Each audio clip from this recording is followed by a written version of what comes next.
हम लोगों ने चैप्टर की शुरुआत की थी कोशिका के बारे में। हम लोगों ने बात की थी कि जो कोशिका होती है वो शरीर की संरचनात्मक और क्रियात्मक और आधारभूत इकाई होती है। मैंने बोला था कोशिका की खोज सबसे पहले रॉबर्ट हुक ने की थी और 1665 में की थी। मृत कोशिका यानी कि कॉर्क कोशिका की खोज की थी। ल्यूवेनहॉक ने जीवित कोशिका की खोज की थी। एंटोन ल्यूवेनहॉक ने जीवित कोशिका की खोज की थी और रॉबर्ट ब्राउन ने केंद्र की खोज की थी ऑर्किड के पादप में से। उसके बाद किसी कोशिका की कोशिका कहते हैं नहीं कहते हैं ये किस चीज पे। कई सारे बच्चे वापस से बोल रहे हैं ब्रिटिश है ब्रिटिश है ब्रिटिश है बेटा एक ही चीज याद रख नई एनसीईआरटी पे अपडेट हो जा। अब मैं एक ही चीज पे बेटा 5 बार नहीं बोलूंगा। नई एनसीईआरटी फोकस करो पुरानी एनसीईआरटी में नहीं करनी। जो मैं बोल रहा हूं उनका बस कमेंट यहां पे कर देना ठीक है। अब आ जाओ हम लोग दोस्तों सारा का सारा पॉइंट करते हैं तो सारा पॉइंट इंपॉर्टेंट ये हो जाता है कि हम लोगों ने कोशिका के बारे में जब बात की थी तो हमने सबसे पहले स्लाइड और शॉन के बारे में बात की थी जिन्होंने कोशिका सिद्धांत दिया था। मगर आधुनिक कोशिका का सिद्धांत दिया था रुडोल्फ फिट्जो ने ओमनी इसेल्ला 1855 में। उन्होंने बोला कि प्रत्येक नई कोशिका का निर्माण उसकी पूर्ववर्ती कोशिकाओं से होता है। बात बिल्कुल सही है। सारा काम कंप्लीट करने के बाद हमने पादप कोशिका और जैतु कोशिका के बारे में बात की थी। हमने दोनों के डायग्राम बनाए थे और अच्छे से उनको डिटेल किया था। उसके बाद हमने प्रोकैरियोटिक कोशिका की बात की थी। आपने सबसे पहले बात की थी ग्लाइकोलाइस कोशिका वृद्धि कोशिका झिल्ली के बारे में। आपने मीसोसोम के बारे में बात की थी जो माइटोकॉन्ड्रिया की भांति कार्य करता है, जो एंजाइम बनाता है, जो डीएनए का प्रतिकृति करता है, जो डीएनए को दोनों कोशिकाओं में बांटता है, जो कहीं न कहीं श्वसन करने में हेल्प करता है। आपने यहां पे बात एक और चीज के बारे में बात की थी जो कि अनुवांशिक पदार्थ। अनुवांशिक पदार्थ दो प्रकार के होते हैं जिसमें एक अनुवांशिक पदार्थ था प्लाज्मिड और एक अनुवांशिक पदार्थ यहां पे था जीनोफोर। उसमें मैंने आपको पॉलीजोम में पॉलीराइबोसोम के बारे में बात की थी जिसमें एमआरएनए के ऊपर बहुत सारे राइबोसोम जो कि 78 होते हैं वो लगे हुए होते हैं। सारा काम दोस्तों जब मैंने कंप्लीट किया तो मैंने आपसे कहा अभी नहीं छोड़ना इसको आप आश्चर्य सकते हो। मैंने कहा अभी एक चीज और है वो तुमने कहा क्या मैंने कहा पे रोम और झालर पाए जाते हैं पीछे की तरफ फ्लैजेला पाया जाता है। इतना सारा काम जब मैंने आपसे पूरा किया तो मैंने कहा ग्राम ग्राही और ग्राम ग्राही मैंने सीआईडी आपको याद कराया था क्रिस्टल वोलेट आयोडीन डीकलर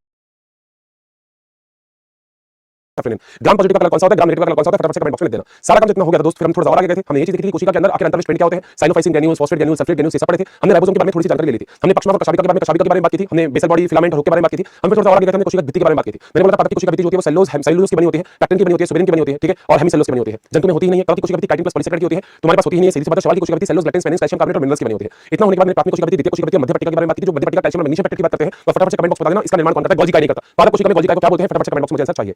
थोड़ा और आगे गए थे तो हमने सक्रिय और निष्क्रिय परिवहन के बारे में बात की थी। सक्रिय ये होता है निष्क्रिय ये होता है। सक्रिय परिवहन का एग्जाम्पल सोडियम पोटेशियम पंप निष्क्रिय के दो एग्जांपल परासरण और मिश्रण। गैस का होगा तो हम बोलेंगे मिश्रण और पानी का होगा तो अर्ध में जल्दी से बोलेंगे परासरण। पानी अंदर आएगा अंतःपरासरण होगा कोशिका फूलेगी फट जाएगी साइटोलाइसिस सिकुड़न खत्म हो जाएगी प्लाज्मोलाइसिस बात खत्म है। कोशिका भित्ति कोशिका झिल्ली के बाद हमने अंतःझिल्ली तंत्र के बारे में बात की थी। अंतःझिल्ली तंत्र आपने पढ़ा था एंडोप्लाज्मिक रेटिकुलम होता है गोल्जी काय होता है लाइसोसोम होता है वेक्टर्स होता है। अच्छा एक बात और याद रखना अंतःझिल्ली तंत्र मेंशन कर लेना वहीं पे अंतःझिल्ली तंत्र को हम जीईआरएल कॉम्प्लेक्स भी बोलते हैं यानी कि जीईआरएल जटिल बोलते हैं। अब आप कहोगे जीईआरएल जटिल क्या होता है वैसे तो मेरे ख्याल से मिल गया होगा। जी का मतलब होता है बेटा गोल्जी बॉडी। अरे सर क्या बात है मैंने बोला था चीजें बड़ी आसान है बट थोड़ा सा मैं समझा देता हूं याद रखना। जो ईआर का मतलब होता है इसका मतलब है एंडोप्लाज्मिक रेटिकुलम एंडोप्लाज्मिक रेटिकुलम ठीक है और जो एल होता है इसका मतलब होता है लाइसोसोम। वाह सर बहुत ही बढ़िया ये होता है लाइसोसोम।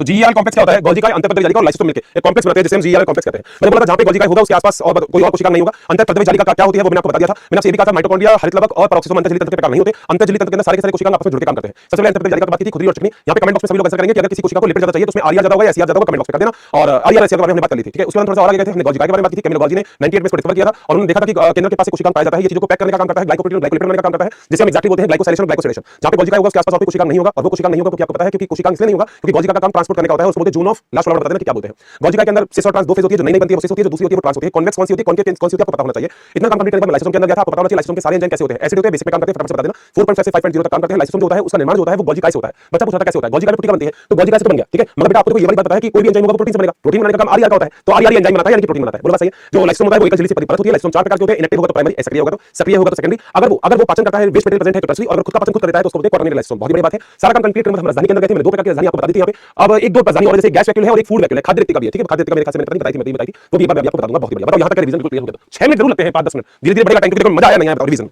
बताना पड़ेगा।